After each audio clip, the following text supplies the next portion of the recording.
Prince Andrew, 61, is being sued by Virginia Giuffre for allegedly sexually assaulting her when she was a teenager. She claims she was trafficked by Andrew's former friend and convicted sex offender Jeffrey Epstein to have sex with the Duke when she was aged and a minor under U.S. law. The Duke of York has vehemently denied all the allegations.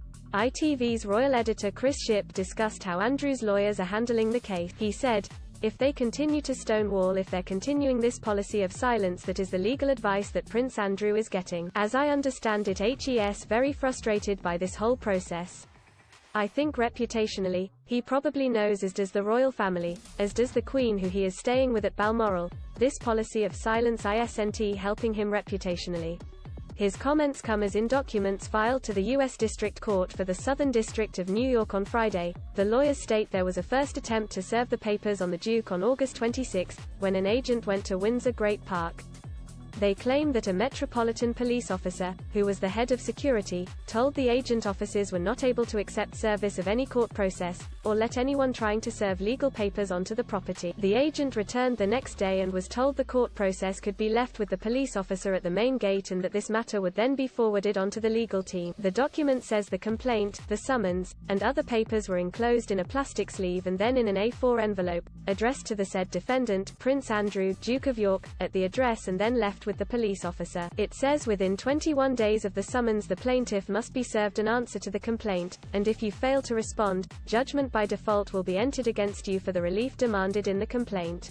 Andrew has stepped back from public duties amid the fallout from his relationship with Epstein. It came after a 2019 Newsnight interview which saw him attempt to draw a line under his relationship with Epstein, who died in prison 2 years ago, but ended up being dubbed a car crash. According to the Daily Mail, he was last seen arriving at the Royal Scottish Retreat of Balmoral Castle in August and was thought to have been accompanied by his ex-wife Sarah Ferguson. Lawyers for Ms. Giuffre filed the civil suit citing allegations of battery by sexual assault and intentional infliction of emotional distress against the Duke. Buckingham Palace previously released a statement to say, the Duke of York unequivocally regrets his ill-judged association with Jeffrey Epstein. Epstein's suicide left many unanswered questions, particularly for his victims. The Duke deeply sympathizes with those affected who want some form of closure. It is his hope that, in time, they will be able to rebuild their lives. The Duke is willing to help any appropriate law enforcement agency with their investigations if required. The Duke has already stated that he did not see, witness, or suspect any behavior of the sort that subsequently led to Jeffrey Epstein's arrest and conviction. He deplores the exploitation of any human being and would not condone, participate in, or encourage any such behavior.